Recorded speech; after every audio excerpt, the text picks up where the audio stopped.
Hail, Internet! It's Theron, it's Matt, the Dork Lords.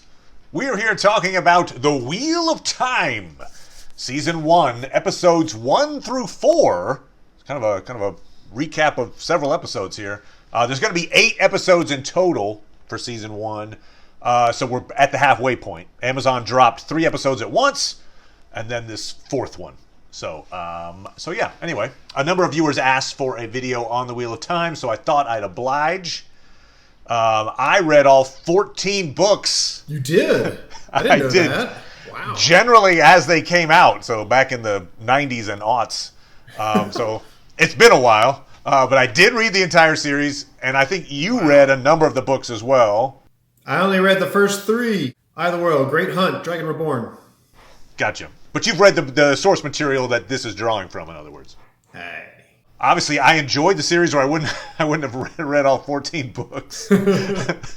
Though I do think that the first 6 books got me through the last 8, if that makes sense. Like, to me, the series peaked at book 6, Lord of Chaos. You gotta love that name. I remember that name, yep.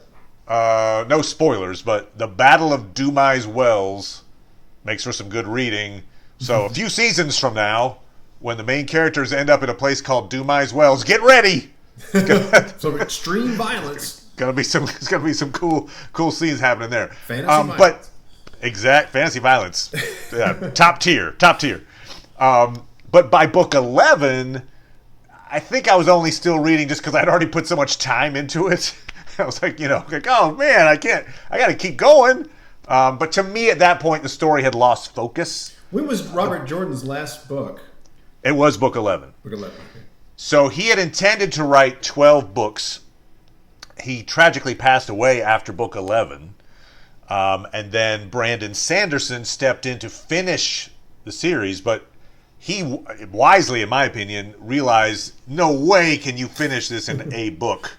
And so book 12 became 3 books. And that was part of my problem with it, was that there were so many plot threads and they just kept expanding. Even through book 11, you're like, new characters, you're like, it didn't seem like there was a plan to resolve these threads. Oh, it sounds like Star Wars sequel trilogy. Okay. Yeah, perhaps so, yeah.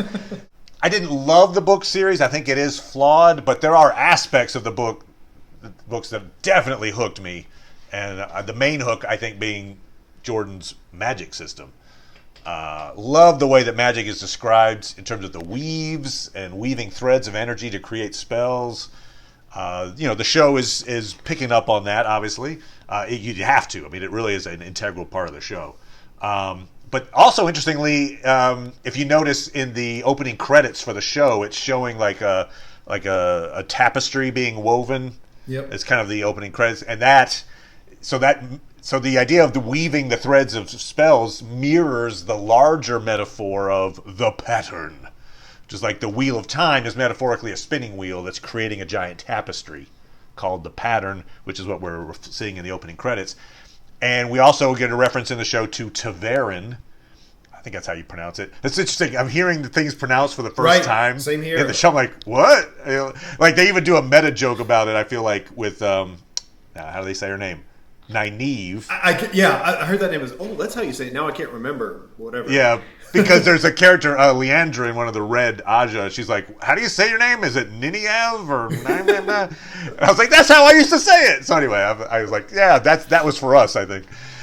Because, there was no pronunciation guide particularly on this stuff. And I did, when I read, I don't try to pronounce it. I just see it as a collection of letters, and I'm like, the one that has the N and the Y, the A and the E and the V, that guy, or that woman. Yeah. Correct. So in this case, Theron, I'm going to say it, Theron. They have mentioned it in the show, and it's basically some characters, like our main characters, can innately bend and pull the threads of the pattern around them. So they're altering the giant pattern of the world in small but significant ways. Anyway, so it's kind of just cool that you have the weaves of magic and they're echoed in this metaphor of the weave of the pattern. Anyway, I like all that stuff. That stuff's awesome to me, and I'm like, good on you, Robert Jordan. That was cool stuff. As for the show, it's tough for me not to view this through the lens of Amazon's Lord of the Rings project. for lack of a better term. The title is going to be something different because it's not Lord of the Rings, but you know what I mean. Amazon's Lord of the Rings thing. This is a high-budget show on Amazon based on a popular fantasy book series. So in less than a year, there's going to be an even higher budget show on Amazon based on arguably the fantasy book series. So, I feel like if this was the level of quality of the Amazon's Lord of the Rings show, I think I'd be mildly disappointed. It's like terrible. I'm not saying that. I'm just like, I think it's because I'm expecting that Lord of the Rings show to be the best fantasy TV series of all time. That's kind of my bar. It's a high bar. Well, and I don't think it's there. When you put the author Tolkien there, and then the budget of, who knows, almost $1 billion? Like $1 billion? Yeah. It's the expectation is going to be really high. Yeah. So this Wheel of Time, in my opinion, and again, you can have your own opinions, obviously, I don't feel like this is the best fantasy TV series of all time. For one thing, I feel like Game of Thrones at its height, not including that last season, was probably, in my opinion, a better show, for instance.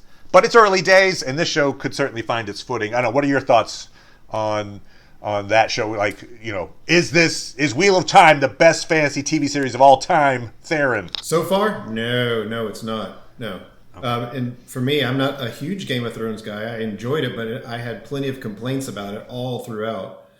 Really just stylistic stuff. My favorite fantasy series by far so far is The Witcher. Here we go. And this doesn't Netflix. Yeah, this doesn't come close to it. So my wife and I have watched the Witcher season 1 3 times. We just watched it again in preparation for season 2, and it does not get old. And you and I are going to be talking about season 2. Yeah. It's coming up in a couple of weeks, in fact. So good call.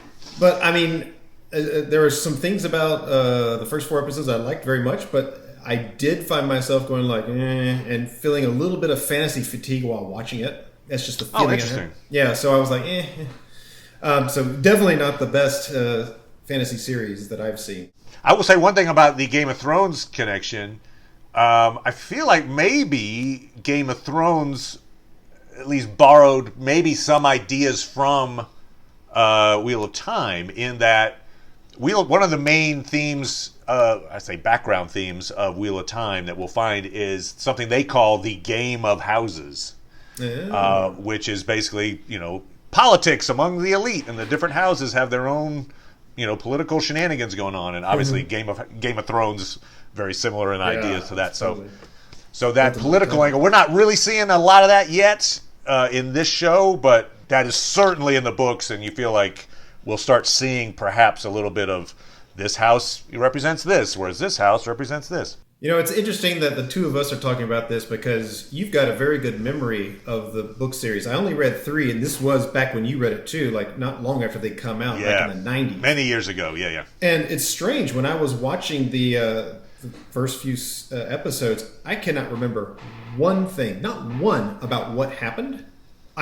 All I remember is character names. So, I remember that guy. I remember that guy. Blah, blah, blah, blah. I remember all those people, but I don't really remember. I know. Well, I'm not going to spoil anything, but now we should mention that just up front before we spoil something. There is this interesting thing where the show is making a mystery out of who the Dragon Reborn is. Right. Which in the book, you know that right off. So we're not going to say it here. I didn't. Me not knowing this, not remembering this story. I'm like, I thought I knew who it was from the beginning. You knew who it was from the beginning. Now, to be fair, the characters in the book don't know. Within the story, they don't know who the Dragon Reborn is for a while. But the reader definitely knows very early on who the Dragon. So that's not that's not a mystery, but we'll keep that quiet. I feel like probably episode 8, it's revealed to everyone. No longer a mystery. Dragon Reborn is character X. So we probably won't have to carry that to season 2. Like, well, we still can't talk about it. So, but yeah, it is not really a big thing in the book, but they're making it a thing in the show. So so be it. Eye of the World, in particular, as a book, I think heavily borrows from Lord of the Rings. I think it's unfair to say that the Wheel of Time as a whole is, say, a Lord of the Rings ripoff. I think that would be unfair. I mean, it is 14 books after all, and I did mention the massive number of plot threads. So the you can certainly grow out of it as the mythology expands and all that. But yeah, every fantasy writer is in Tolkien's shadow. Yeah, and you get the whole thing of, hey, look, it's folks in a little agrarian society, and you're a chosen one, and there we they go. get chased by black riders, and they have to cross a river in time to get the ferry, and all man. that I was like, stuff. my gosh, this is right out of the Fellowship of the Ring.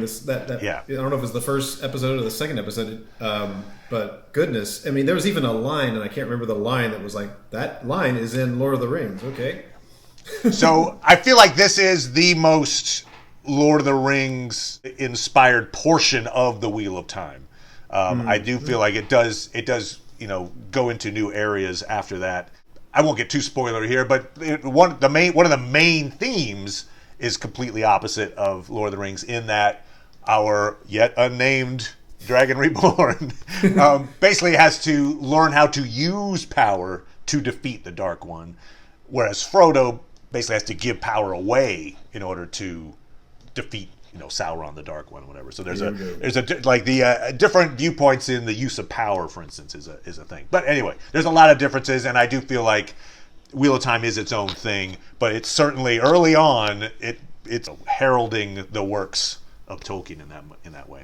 Obviously, there are many changes from the books to the show. I mean, there's too many to count. If you count little tiny ones to big ones, whatever.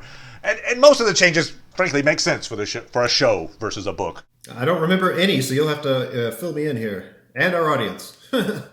It's interesting that episode 4 ends with Loghain, our false dragon, being gentled, so to speak, by the Aes Sedai. They cut off from the one power, essentially. Let's cut him off. In the book, he is brought back to Tar Valon to be gentled, and so he's like paraded through the streets, and it's kind of a big deal. And then there's this big moment when he's gentled back. It comes later, essentially. I see. They might still parade him through the streets, I guess maybe like, look, we defeated the false dragon. Again, not to get too spoilery, he still has a huge part to play in the story. It's not a big deal. It's just they're just introducing that character, and I thought it was a cool introduction when we see him. Winning folks to his cause and everything. That was kind of cool. That was Well, we could talk about the quality of each episode or the arc of it later, but yeah, I did like that scene. I thought that was quite good. One of my favorites. Oh, nice, very nice. I think the most controversial change in the first 4 episodes is Perrin's backstory. Unlike the books, Perrin is already married when we meet him, and unlike the books, he accidentally kills his wife in episode 1, which obviously that's a major backstory change. Obviously, what is his backstory in the book? I can't remember. I mean, he's not married. I mean, he's just like an agrarian little farmer dude or something. Yeah, Okay. Again, not to Just get too spoilery, but eventually he finds true love in the story, but he does so as an unmarried guy. He never had a previous marriage, and it certainly didn't kill his love interest.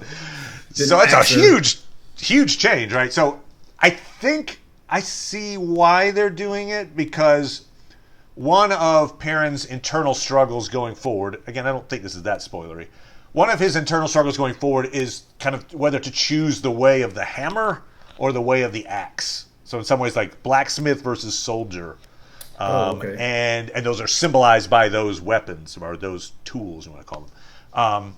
And so the fact that his wife was a blacksmith and he killed her with an axe, I think sets up the hammer versus the axe conundrum for him, anyway.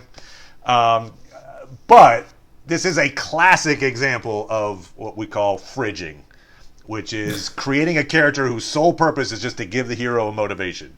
They killed his wife, and now he's out for revenge. Or in this case, he killed his own wife, and now he feels terrible. I mean, his wife barely has like 5 minutes of screen time before she's killed off. So she's a prop, essentially. So it's like, it's not the best of tropes to bring out to do the whole the fridging thing. But true, but what you say about the hammer and the axe is, I think that's well conceived. If that's there's even a line later when Matt is giving the little knife that Perrin's wife made for Matt.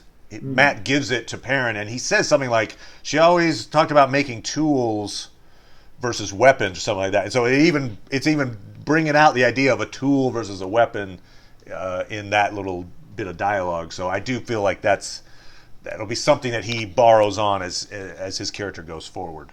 What a difference from like you, who remembers the story from the books very well, and me not knowing it. When I hear you fill in these gaps or giving the backstory, I start to have more of appreciation of the TV series now. When I first watch it, as if I had never read the books, I was like, what? This is kind of whatever. But now that I have I hope they develop those more clearly in future episodes. It felt like these first 4 episodes it felt rushed to me. It felt very fast. I mean, yeah, they've covered half a book. It sounds like I'd be more interested in the lore, and the stuff that you're talking about sounds very interesting. I hope that's developed. I feel like it will be, but you're right. We'll wait to see on Perrin, but I feel like that's his arc going forward. Especially also, Perrin is with the Tinkers, which is also from the book here, where their way of life is pacifism, right? So they're pacifists, and the leader brings up the point of like, hey, did you use a weapon recently? Are you still the same? But the idea of that they have obviously chosen not to choose the way of an axe.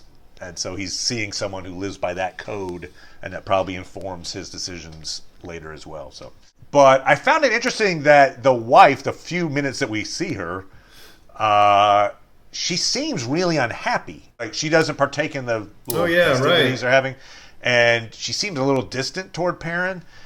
And we do see her in her sadness, like she touches her stomach. And so I'm wondering if maybe she had a miscarriage, or there's something about a lost child, perhaps. I don't know. Like I'm just wondering how that. I think there's more to why she's unhappy that will play into the story later. I'm guessing, but I don't know. I don't know what that is. It was an odd choice, right? To be like you could have easily, if she's only gonna be in there for 5 minutes anyway, you could just have like, hey, we're happily married. Da, da, da, da, da, da. Oh damn it, I killed you. But it's interesting that there's some kind of backstory where they're not in a good place. It seems like. So at the end of episode 4, we've essentially got 3 storylines. Our heroes are separated. So you've got Matt and Rand together, and they essentially leave Tom Marilyn the Gleeman. They just leave him to fight on his own. They ride off. Hey, good luck with that. Whoop, and they take off. And I assume they're moving towards Tar Valon, right, the big city. Perrin and Egwene are still traveling with the Tinkers, and they are generally heading to Tar Valon as well. He's having all of these wolf dreams, and he's associated with wolves as we go forward. And so they're starting to build that storyline as well. Oh, okay. Now that's starting to make sense. All right. In fact, it's too spoilery. I won't mention it. But there'll be a physical characteristic he probably takes on by the end of episode 8, as I'm guessing. And then, so Nynaeve, whatever. Anyway, Nynaeve, I think. Nynaeve, Lan, who is Moraine's warder, and Moraine are likely traveling back to Tar Valon with the newly gentled Logain, is my guess. So I think all parties are still, at this point, somewhat directly heading back to Tar Valon. Although interesting, also the Aes Sedai have now witnessed Nynaeve's power, right? At the very end of that, she does this like power blast and heals a bunch of folks and basically displays a giant amount of raw power. Some of those folks, the Red Aja, are not people you want to trifle with, and so the fact that they know about her now means that people with odd agendas will be trying to pull her in different directions, methinks. But anyway, so that's kind of where we leave off. They're all generally kind of maybe coalescing again, but they're at this point at disparate places. What are some of your favorite or less favorite moments from these different episodes? Well, for me, I can certainly appreciate the big budget. Some of the things I liked, I love there were some big sweeping vistas, some beautiful the landscape shots. Landscapes are great. Sets are all very nice, very well done. I don't know if I'm really happy with the casting yet. I mean, okay. I like Moraine quite a bit. I guess she's the star. Rosamund Pike. Yeah. She's a quality actress and is really doing a great job on the role. I think I agree. I don't know the others. My complaint is like it felt like what I loved about Lord of the Rings, the movies, of course, is it feels like a real fantasy series. There's no sort of like creeping of like modern culture or whatever, or American culture or whatever into the series. This one felt like it did. Like it felt like the four protagonists, potential Dragon Reborns, were whiny to me, and like they would all like complain at the silliest things. I thought, I'm like, what? I mean, it felt very teen to me. Like, oh, it's a teen movie. And like, I don't want to. I got you. It felt maybe almost like anachronistic, like they're a little out of character for the people who might be actually in that environment. Right. Game of Thrones kind of had that too, and some people have mentioned to me, like in Witcher, that they thought the use of like foul language really distracted them from like the real fantasy series. That's a great point. And when I first heard that, I was like, oh, that's strange having all this modern cursing in it. But it doesn't bother me at all now. I feel like I can get immersed in that world. But this one, I still haven't been able to. It also felt very fast paced to me. Like it's jumped from here to there. For example, like when they come out of that cursed city, I don't remember the name of it. What's the name of it? Shadar Lagoth. Right. But yeah. Some of them go in one direction, and then Rand and Matt go in another, and they're in completely different landscapes. You're right. Like, how did you end up? Right. I'm like, in like four corners of the world, kind of thing. Yeah. I mean, this is not a huge thing, but it felt like some things were disjointed to me. Like the wolves are leading us. I'm like, how are they leading you when they're chasing you? I didn't get that. But talking to you and hearing some of the backstory, this stuff starts to make not that scene, but some of it starts to make more sense. I'm like, okay, you're right though. If you don't realize that Perrin is associated with wolves strongly in later books, it is you're like, why are these wolves chasing? Like what they're assuming is you're going to stay with it, and at some point that's going to pay off. I think about that when I'm writing like comedy sketches. Sometimes, like I'll write something we call them joke grenades, where you do a joke, but it doesn't pay off for a while, and then eventually it goes off, and boom. Hopefully the audience is still with you, right? Because the audience might be like, "Oh, that wasn't funny." No. So you have to be clever with it, and so I feel like you're right. They should pay it off probably sooner than later instead of just leaving that as like, it's a lot of work. It's a lot of effort to make that really. I think Witcher did that beautifully, despite me having read some of those books. Another thing with this series is the music was kind of non-existent to me. I can't even talk to you about the music. It didn't affect me at all. So. All right. But I have to say, the first 3 episodes, I was like, I'm going to stick with the first season. No worries there. But I was very happy with the fourth. I thought the fourth started to really bump up the quality. And it still wasn't close to reaching like a Witcher episode, but it was much better. Like that's your standard. The opening with, what's his name? Logain. Yeah. I thought that was beautifully done. It was shot well. It was acted well. The script was very good. And the tension on that moment, too, because they played it out. We're aware that, hey, men who use the power can go crazy. And so when he's got a guy that wants to kill him, tries to kill him, and he resists killing him in return, and instead converts him to his cause. That whole scene, you're wondering is he gonna kill him? Is he just gonna? And so it was well played that as we learn more about that character, that makes sense in what he does. But it was effective because it's like, okay, this guy, while he has voices in his head and he's not all there, there's still some kind of a code that's going on with him that doesn't just make him chaotic evil, kill everyone, blah, da, da, da, da. No, that was good. I appreciate that it's part of the narrative too, because I get tired of the movies who are like, you make me mad, They do reference at least the connection between the Aes Sedai and the Warders. I thought kind of cleverly when Lan is talking to Moraine and he says oh, I shouldn't have had those drinks. And he's saying it because Moraine is kind of out of sorts. So when he drinks, she gets tipsy or whatever. So he was anyway, it's kind of an interesting. They were just throwing out the connection without overstating it. Anyway, okay. Yes, yeah. That was I kind of think I missed that. Yeah, it was so understated, nobody got it. Okay. I fell asleep. Yeah. What was it? Oh, well, just a funny story with it you and I have, but it was you and I went to see Sherlock Holmes, maybe Game of Shadows. I forgot. It was one of the Sherlock Holmes. The very first one. Yeah, Robert Downey Jr.'s Sherlock Holmes. And we got out of it, and I was like, "Hey, how'd you like it?" And you were like, "Yeah, I fell asleep during it, but it was still better than Avatar." Which I love. Like, that should be the... Yeah. Yeah, it was just funny. Oh, also, yeah, that town, Shadar Logoth, is also no spoilers, but that also plays a part in the plot going forward. So they'll revisit that town, in other words. You know, I mentioned how the plot is so giant to its detriment, I feel like, the story. But it's so huge that I feel like I started thinking about all of the, like, not just characters, but major characters that have yet to be introduced.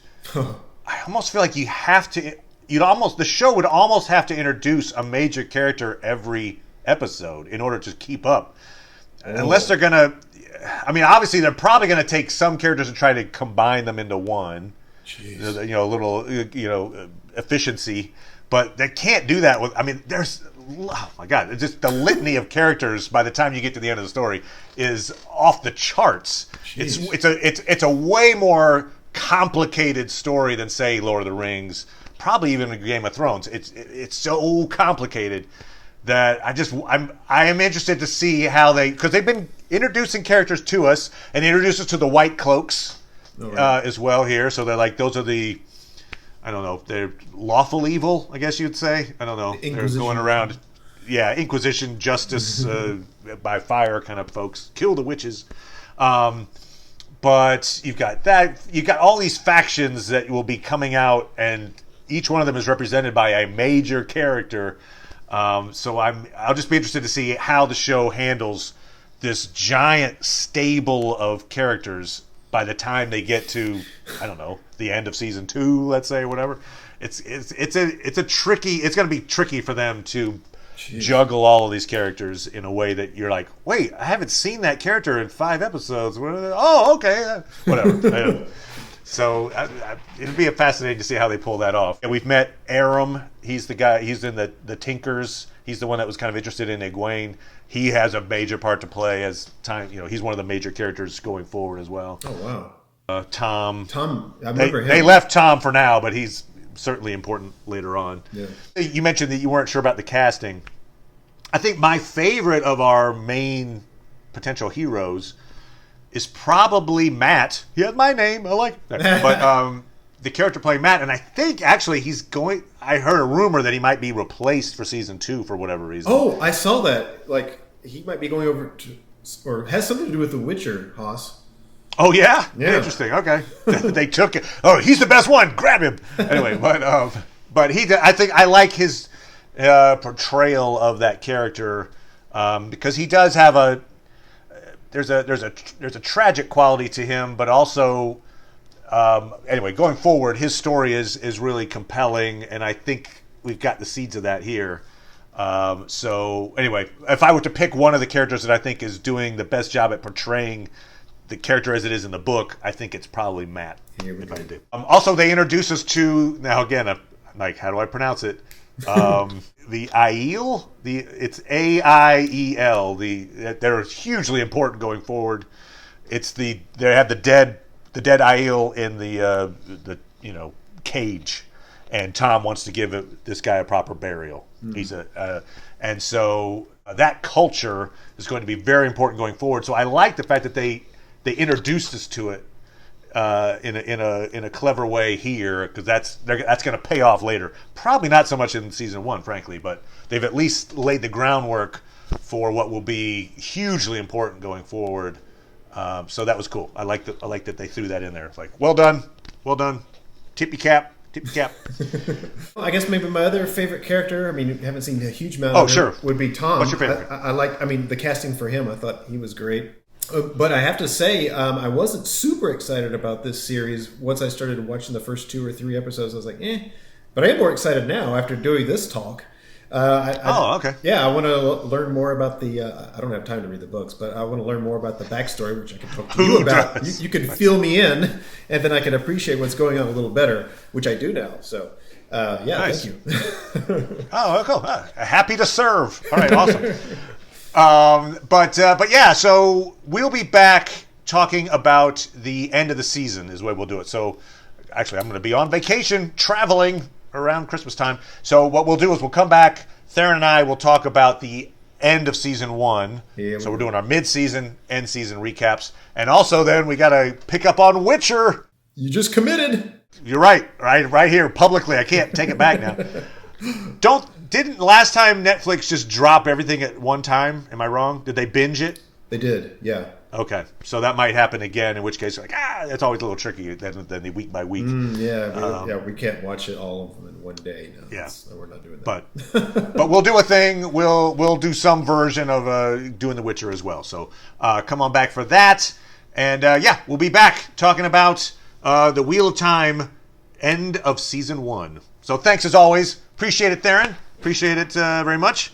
And we'll see everybody next time. Bye.